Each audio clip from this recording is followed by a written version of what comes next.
Emma and Daniel had dreamed of this day for years, bringing home their baby girl, Lily. After years of trying, fertility treatments, and loss, she was finally here. Perfect, pink, and sleeping soundly in their arms. They had moved into their new home just a month earlier, a charming 1930s colonial nestled at the edge of a sleepy town in New Hampshire. The house was older, yes, but solid. It had that soul Emma loved: original hardwood floors, vintage moldings, a fireplace with old soot stains in the brick. They painted the upstairs bedroom a soft lavender, filled it with plush toys, soft blankets, and a white wooden crib that Daniel had painstakingly assembled. A baby monitor, basic audio only, sat on the dresser beside the crib. It buzzed softly with static, a white noise that lulled Emma to sleep at night, letting her know her baby was safe. But that changed on the 7th night. It was 2:13 a.m. The room was dark, save for the faint green glow from the monitor and the dim nightlight shaped like a sleeping bear. Emma stirred awake, not because of Lily's cries. She hadn't made a sound, but because of a change in the static. The hum shifted. The soft hiss gave way to something more rhythmic, like breathing. Then a voice came through, whisper thin, female, deliberate. "Don't cry, I'm here." Emma sat up, ice flooding her veins. For a moment she thought she imagined it, a dream bleeding into the waking world. But then she looked at the monitor. The green light flickered. Someone was speaking. Someone who wasn't them. She elbowed Daniel awake. "Did you hear that?" she whispered. He blinked groggily. "What?" "The monitor." Before he could say more, Emma was out of bed, her feet hitting the cold floorboards as she sprinted down the hallway. The nursery door creaked open. The air inside was noticeably colder, not just cool, but sharp, like the inside of a walk-in freezer. Her breath fogged slightly in the beam of the hallway light, but the room was empty. Lily slept peacefully in her crib, undisturbed. The window was shut, locked. No movement. No intruder. No explanation. Emma stepped inside slowly, eyes scanning the corners. For a moment, she felt watched. A tight sensation gripped her chest, something primal and instinctual. She stayed awake the rest of the night, holding Lily, waiting for the voice to return. It did. Every night after that. Always between 2 a.m. and 2:30 a.m., always the same voice. "Shh, don't cry, I'm here. You're not alone. I see you. Little one, you don't have to be afraid. I'll take care of you."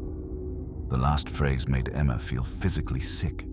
It didn't sound loving, it sounded possessive, like a promise.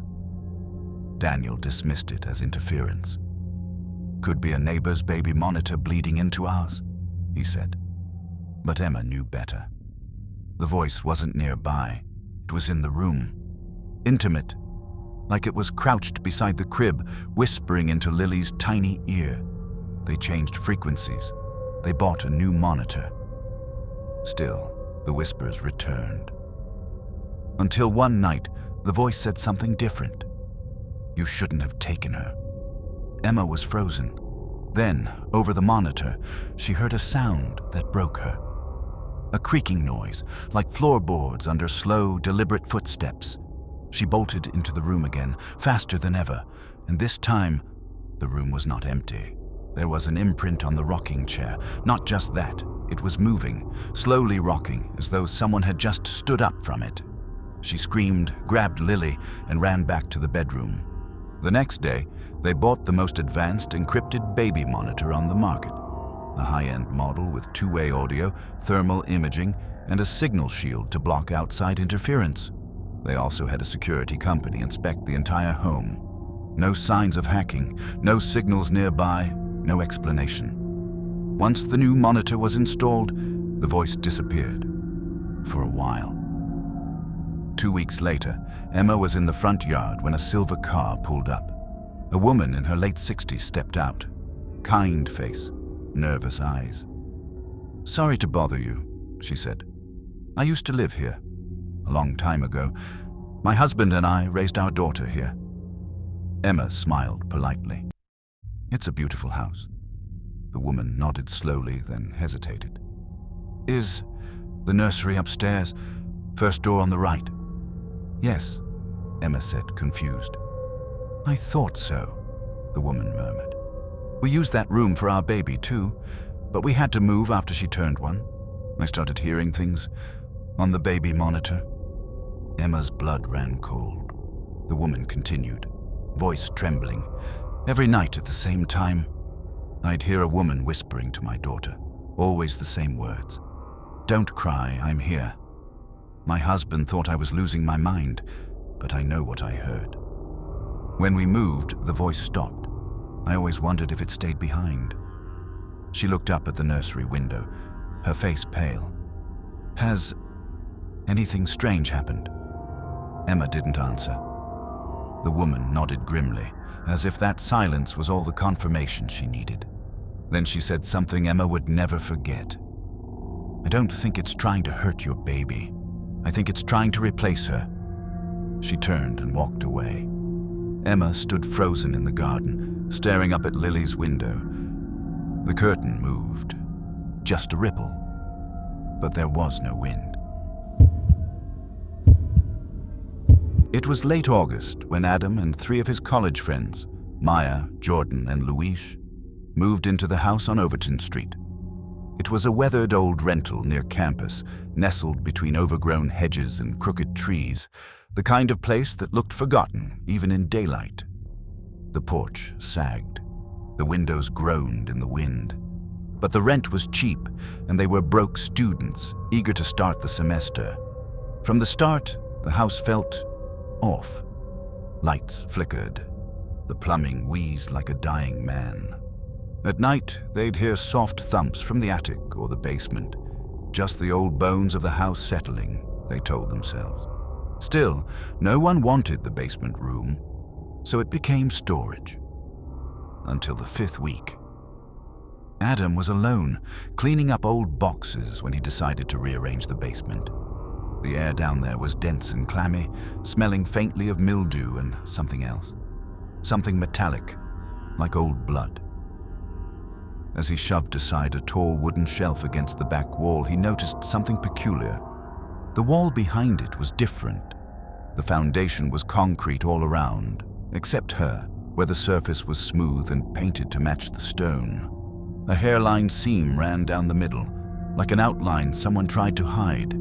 Intrigued and unsettled, Adam grabbed a crowbar. The wood groaned as he pried it open. Behind the panel, darkness yawned like a wound in the earth. A narrow corridor stretched into pitch black. The walls were unfinished, dirt packed tight with old, splintered boards. Cold air poured out, carrying the unmistakable smell of rotting earth, and something sweet, like spoiled meat. He called the others down. "What the hell is that?" Jordan asked, already backing up. They grabbed flashlights and stepped inside. The hallway felt like a throat, swallowing their voices. The deeper they went, the quieter it got. Their footfalls were muffled by the damp floor. There was no wind, no sound, just the suffocating silence of a place that hadn't been disturbed in decades. Then they found the room. It was small, 10 feet by 10, with walls and a low ceiling of crumbling wood. The flashlight beams danced over a horrific tableau. Children's toys lay strewn across the dirt floor, an eyeless teddy bear, a headless plastic doll, alphabet blocks arranged into nonsensical words. Moldy finger paintings clung to the walls in tatters, their colors bled into blackness. Stick figure drawings covered nearly every inch, dozens of them, scratched in with nails, buttons, teeth. There was a recurring image in the drawings, a tall, shadowy figure with no face, watching a child cry, again and again and again. In the far corner sat a child-sized mattress, sunken, rotted through with black stains. The smell was stronger here.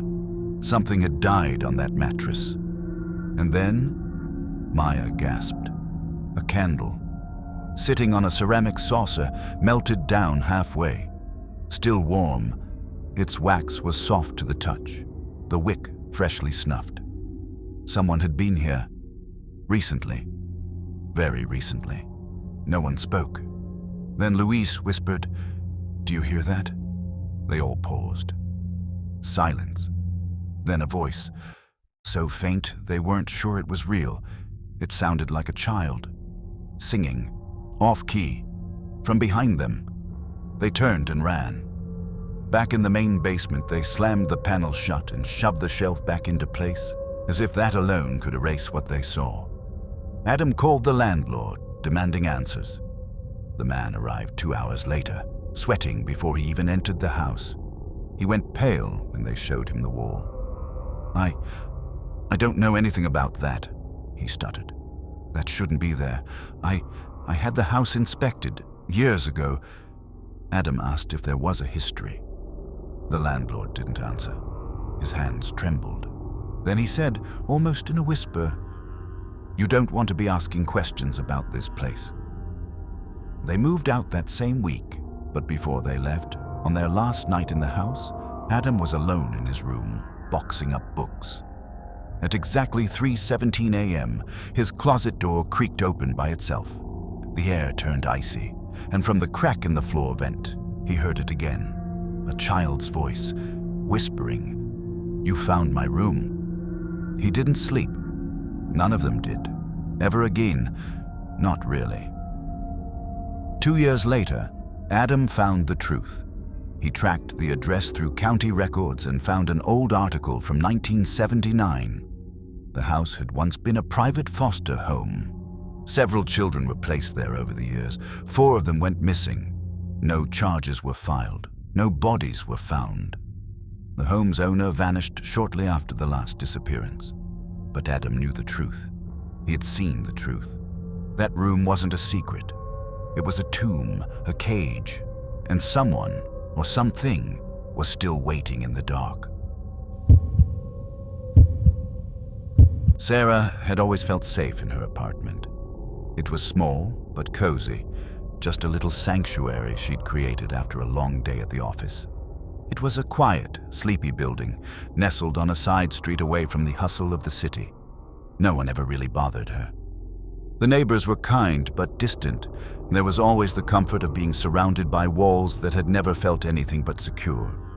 But tonight, as the amber glow of the streetlights filtered through her living room window, Sarah would learn just how fragile that security truly was. It had been a long day at work. Her body ached, and the weight of her exhaustion pressed down on her shoulders like an invisible hand. As she entered her apartment, she closed the door behind her with a soft click, feeling the familiar pull of the night's peace. The lights flickered once, but she didn't think much of it. She placed her keys on the kitchen counter and kicked off her boots, the soles making a dull thud on the hardwood floor. Her cat, Whiskers, a large fluffy gray tabby, meowed lazily from the windowsill where he had been perched, watching the world pass by. His eyes gleamed in the low light, and his tail twitched, but he didn't come to greet her as he usually did. Something was off. But Sarah, tired and worn out, brushed it aside. She slipped into the bathroom, the warmth of the shower beckoning. The sound of the water cascading over her body soothed her, and for a moment, she forgot about the growing unease. When she stepped out of the shower, droplets of water clinging to her skin, she felt an odd sensation, a subtle, creeping dread that she couldn't shake. The apartment was too quiet, almost suffocatingly so. The steam from the shower clouded the mirrors, and for a fleeting second, Sarah thought she saw something move in the reflection, but when she turned, there was nothing there. She grabbed her towel, drying off quickly, her movements a little sharper than usual. Her eyes kept drifting back to the corner of the room. Something was wrong. It wasn't until she finished drying off and reached for her robe that she saw it. The cat, Whiskers, usually so playful and relaxed, was sitting at the edge of her bed, his gaze fixed on something in the corner of the room. His body was rigid, tail still, ears flat against his head. His eyes were wide, pupils dilated, and a low growl vibrated in his throat. The sound was soft, barely audible, but it sent a chill through Sarah's spine. Something was very, very wrong. She froze. Her heart hammered in her chest as her instincts screamed at her to move, to do something, but she couldn't tear her eyes away from the cat. And then, as if on cue, Whiskers stood up, his fur bristling, and inched back toward the door. He meowed once, a plaintive sound, before darting out of the room as if the very air had turned toxic. A cold sweat broke out on Sarah's skin. Her breath caught in her throat. Curiosity mixed with a rising dread that threatened to choke her. Slowly, cautiously, she dropped to her knees, her heart racing as she leaned forward and peered under the bed. The darkness beneath the bed was thick, like the air before a storm. Her eyes adjusted, and she saw something. Someone. A figure, unmoving, lying face down. A man, his body sprawled out on the floor, hidden in the shadows. His hair, matted with dirt and sweat, was visible in the dim light. The cold gleam of steel caught her eye, the edge of a knife held tightly in his grasp, the blade glistening with an unnatural shine. For a moment, time seemed to stretch. Her mind couldn't process what she was seeing. Was this a dream? A nightmare? But the growing sense of terror in her chest told her this was real. This was no dream. The man's body was unnaturally still, but Sarah could hear his breathing, slow, deliberate. It was a soft, rasping sound that seemed to come from the depths of his chest. He wasn't asleep. He wasn't unconscious. He was waiting. Her blood turned to ice as the truth hit her. He had been here, in her apartment, for who knew how long. And worse, he was waiting for her to fall asleep. Waiting for her to let her guard down, to be vulnerable. Panic exploded in her chest, and she scrambled to her feet, knocking over a lamp in the process. Her breath came in ragged gasps, her heart pounding in her ears as her body screamed for her to run. Her towel slipped from her shoulders as she darted for the door, but before she could reach the handle, her phone buzzed loudly from the kitchen. She hesitated for a split second. Her only thought was to escape. But her trembling fingers grabbed the phone, dialing the first number that came to mind. Please, she whispered into the phone. I need help. There's someone in my apartment. It was her neighbor, a woman she barely knew. But the calmness in the other woman's voice gave her a small sense of relief. Stay calm, her neighbor urged. I'm calling the police. Stay on the line with me. But Sarah's mind was in a haze. Her eyes darted around the apartment, the walls closing in. Every corner, every shadow seemed to hide something else. She could almost feel the man's presence in the room with her, even though she hadn't seen his face. The fear clawed at her, tearing away at her sanity. Seconds stretched into eternity as she waited for the sirens, but they never came quickly enough. Finally, after what felt like a lifetime, the police arrived. They moved through the apartment with swift, practiced precision. Sarah was still frozen in the hallway, her heart hammering as the officers pulled the man from under the bed. His body was stiff, his face pale and twisted into a grotesque expression. His eyes, wide and unblinking, stared straight at Sarah as he was dragged away. His lips parted, his voice a low, guttural rasp. I was waiting for you to fall asleep. His confession sent a fresh wave of terror crashing through Sarah. He had been there, hiding in the dark, breathing the same air, watching her every move, learning her routines. The knife, still clutched in his hand, was evidence of his deadly intentions. But what chilled Sarah even more was the realization that he had been waiting, not just for her to sleep, but for the right moment to strike. As the officers led him away, Sarah could feel his eyes on her, piercing, cold, and calculating. And as he disappeared into the darkness, the fear gnawed at her. Was this man really gone? Or was he just waiting for the right time to come back, to finish what he started? Sarah didn't sleep that night. Whiskers, who had not returned to her apartment, remained outside her door, his mournful meows echoing in the silence. She had locked every window, every door, and still she could feel him, waiting. The quiet of the apartment, once comforting, now felt suffocating. As the first light of dawn crept in, she knew one thing for certain. Some things, some people, never truly leave. The year was 2003. The internet was still slow, phones still had cords, and most teenagers like Ryan spent their late nights watching horror movies on VHS or sneaking online under dial-up to chat with friends. Ryan was 16, just a normal kid from rural Pennsylvania. He lived with his parents on the edge of town, where the dense forest crept dangerously close to the back of their yard. They never thought much of it, until the calls began. It started on a Monday night, just after 3 a.m. Ryan's cell phone buzzed loudly, jolting him awake. The number was blocked. Half asleep, he answered.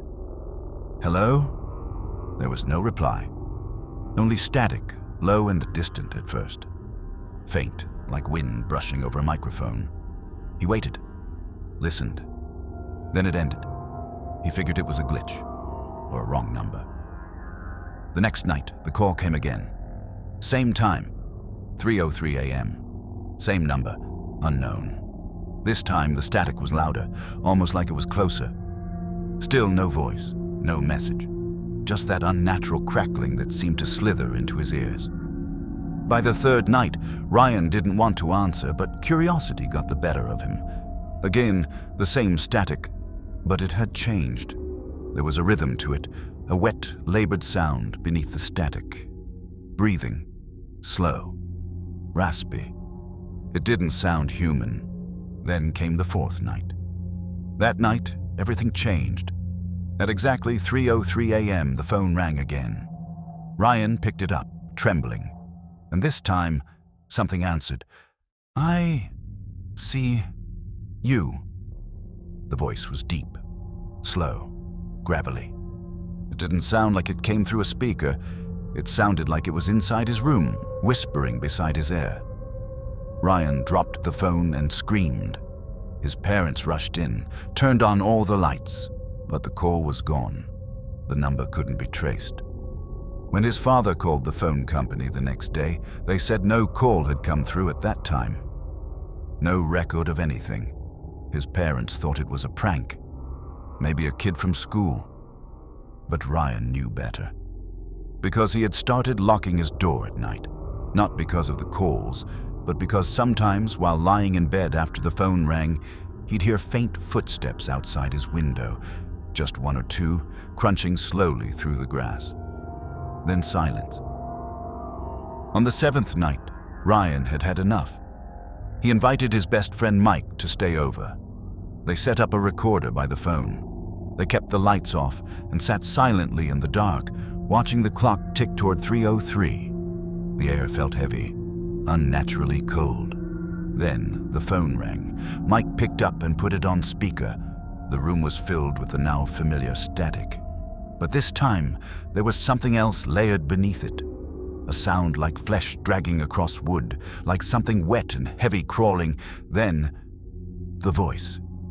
"Open the door." Both boys stared at each other, frozen. Ryan's stomach dropped. Then came the knock. 3 slow, deliberate knocks, loud enough to rattle the front door. The boys scrambled to their feet. Mike grabbed a flashlight. Ryan snatched a baseball bat. They crept to the front window and looked out. No one was there, but the porch light flickered, just once, and then died. Suddenly, another knock came from the back door. Ryan's mom screamed from upstairs. His father raced down, shotgun in hand. The police were called. Again, they found nothing, no signs of anyone near the house. But in the morning, when the frost had melted, the truth was uncovered. Muddy footprints, bare, human feet, long, wide, and sunken deeply into the dirt. They led out of the woods, across the yard, to the front door, then the back, then the windows. They didn't lead back to the woods. They just stopped. The phone company still had no explanation. The number had changed every time. One officer even said, "Whoever's doing this, they're not using a phone." The family changed their number. They got new phones, new locks, even motion sensor lights. The calls stopped, but Ryan never really slept again. Years later, he told people he still had nightmares, not of the voice, but of the breathing, that wet, ragged, suffocating noise. And once, during a snowstorm in college, he swore he saw something outside his dorm window, a single footprint in the fresh snow, leading up to the glass, but none leading away.